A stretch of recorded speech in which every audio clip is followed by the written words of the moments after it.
Hello again, friends, and welcome into Gamecock Central Radio. Emerson Phillips joined by Gamecock Central columnist Scott Davis for a look back at last week's South Carolina victory over East Carolina, the home opener for 2016 Gamecock football. And Scott, the Gamecocks came out like gangbusters, jumped out to a 17-0 lead about midway through the first quarter, and it looked to me like, the Gamecocks might roll out a 40 or 50-point effort and blow the doors off of East Carolina, but that just didn't happen, did it? It was kind of a perfect storm, Emerson, really, at the beginning of that game. You take the opening kickoff to the 9-yard line.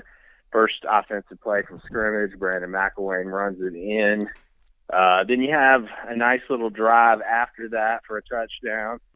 And then you get a turnover on your side of the field, don't have to move the ball very far, and kick a field goal. I know the Gamecocks would have liked to have punched that in for a touchdown, but all the same, you're up 17-0, and life seems pretty good. But slowly but surely, East Carolina just kept moving the ball down the field and just moving the chains pretty relentlessly, held on to the ball, it seemed like most of the game.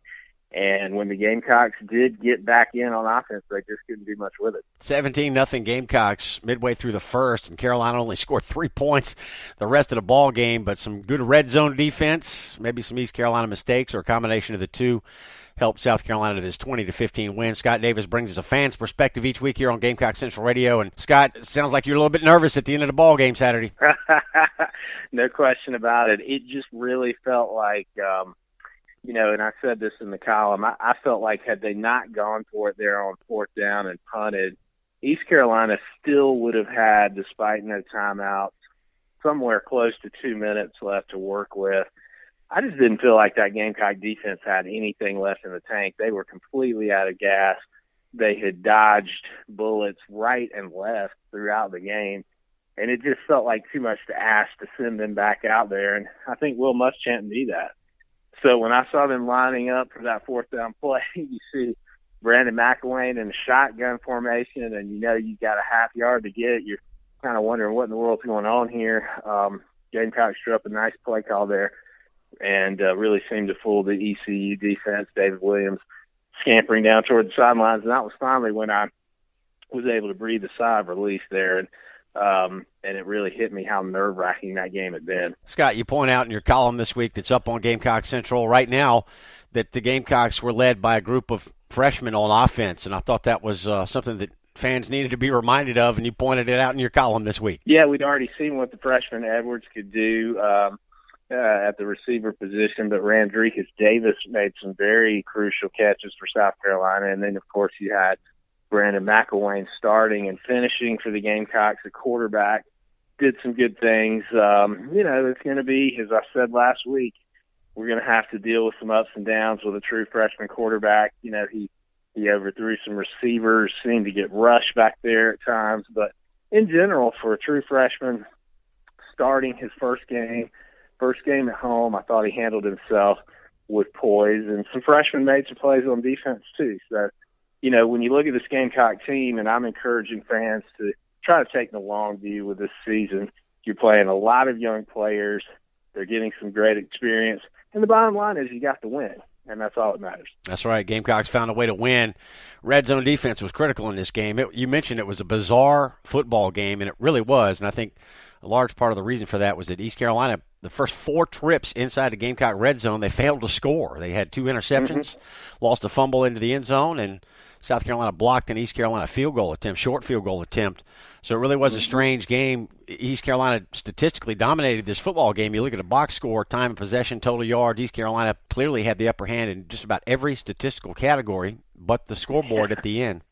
Yeah, it's one of those classic games. I feel like the Gamecocks have been on the wrong end of this type of game so many times, which is why I didn't mind winning this way. I heard from some fans and saw the reaction of a lot of fans who were really disappointed by the effort. They see the stat sheet. They see that you gave up 519 yards or somewhere thereabouts on defense. You couldn't get anything going on offense from quarters 2, 3, 4 pretty much.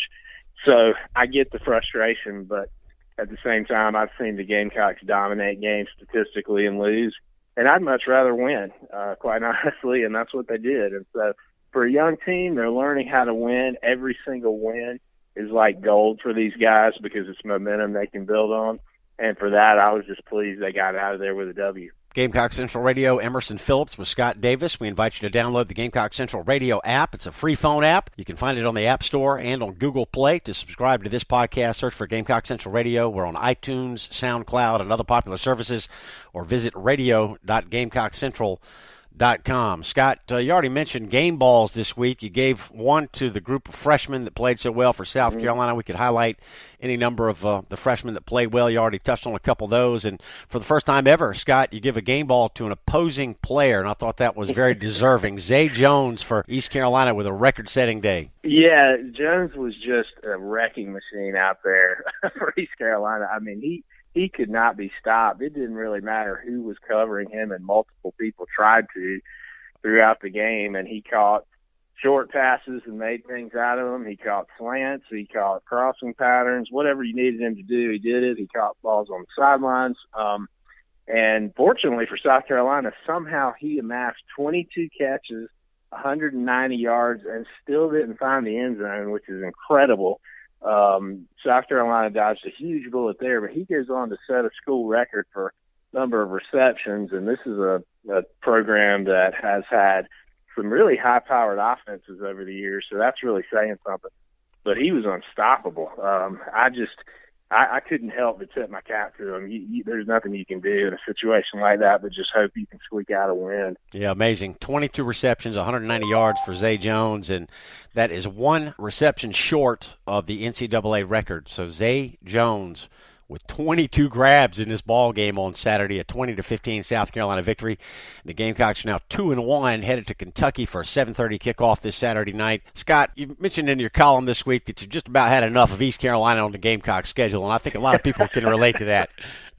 Yeah, this is one of those games where there's not a lot to gain for South Carolina. If you play North Carolina, I think the thinking is, let's play some teams from North Carolina so that we can get exposure to recruits there. And I'm all for that. But we currently play, or have the last 10, 15 years, UNC every couple of years, NC State every couple of years. And to me, I think that's all you need to do. As long as you mix in one of those teams for a home at home every 4 years or so, I think that's all the exposure you need. I don't really know that playing East Carolina gets North Carolina recruits fired up to see where your program is.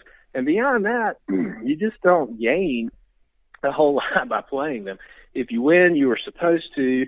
If you lose, which is a very good possibility because they're a good football team and a good program, they beat North Carolina State last week and have beaten multiple ACC teams in recent years. I just don't see the upside. And finally, we've played them so often the last 25 seasons or so, there's just not a lot of intrigue, mystery, excitement involved there. So I wouldn't mind seeing them head off the schedule for a little while. Scott, you mentioned also this week that the Gamecock offensive line, may have been a little bit overrated coming into the year. A lot of talk about the O-line being the strength of the offense, and that doesn't seem to be the case through 3 games. Yeah, I hate to have to talk about that. I'm a fan. I never call out individual players or really even coaches, to be honest. That's just not my thing. I'm not into that, but I don't have a problem saying that the unit as a whole, I don't see how you can say that it hasn't underperformed. I mean, they just seem to struggle with pass protection. They struggle with run protection. East Carolina is not a good defense. Let's be honest. They're really not. And they just found it very easy to get into South Carolina backfield.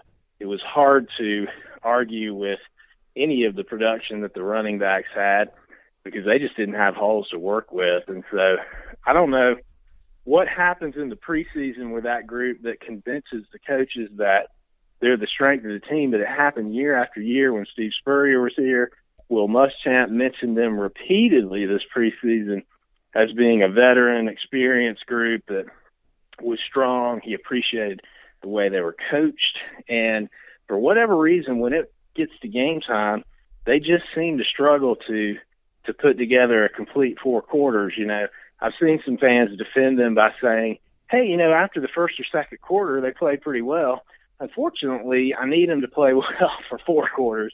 If we're going to win SEC games, we might have been able to sneak away from East Carolina, but you're just not going to be able to hold off SEC defensive lines if this is the best we can do. And so South Carolina's got to figure out a way to field an effective, strong, punishing offensive line. And right now, it doesn't look like they're going to be able to do that this year. Scott, your wife is a Gamecock fan, but she's not exactly all in on the 2016 Gamecocks, is she? She finds errands to run on Saturday, and you're looking for a Gamecock support group. Yeah, it's crazy. We talk about it every week. I made fun of her last week, and she vowed that I would not have any material to work with this week. And once again, 10 minutes before kickoff, she decides to head out to Swoozy's. Now, if you don't know, and I'm hopeful you don't know what Swoozy's is, it's a gift store that has cards and, lots of tailgating things towards a female audience, let's say.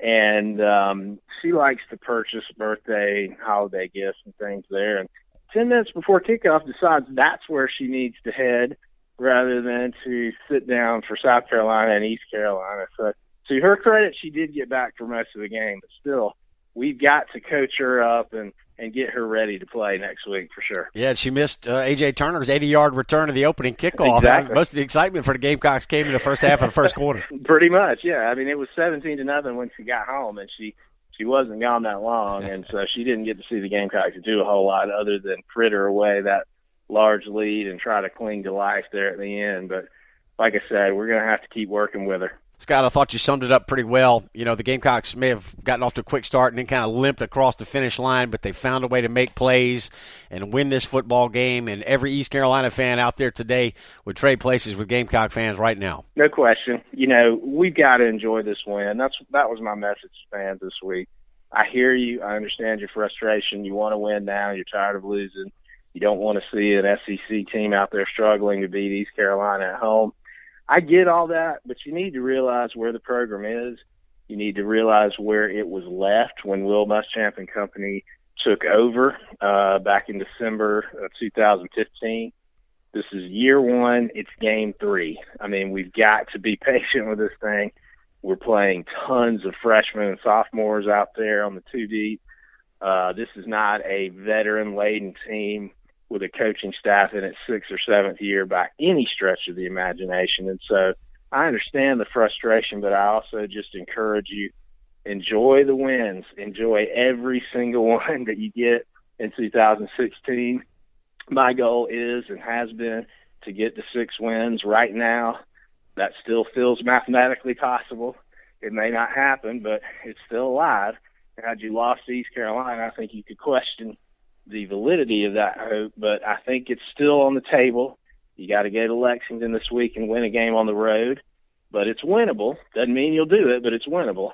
So let's hang in there with these guys, and every single time they win, no matter how they did it, let's celebrate it. 6 wins might be an iffy proposition this year, but I think we saw some positives, and we saw a Gamecock football team that is starting to develop an identity under first-year head coach Will Muschamp. Scott, we appreciate you as always. Thanks very much. Always a good time, Emerson. Talk to you later. All right, he's Scott Davis, Gamecock Central columnist. You can read his column each week during football season here on Gamecock Central, and I'm your host, Emerson Phillips, and this is Gamecock Central Radio. Thanks for being with us.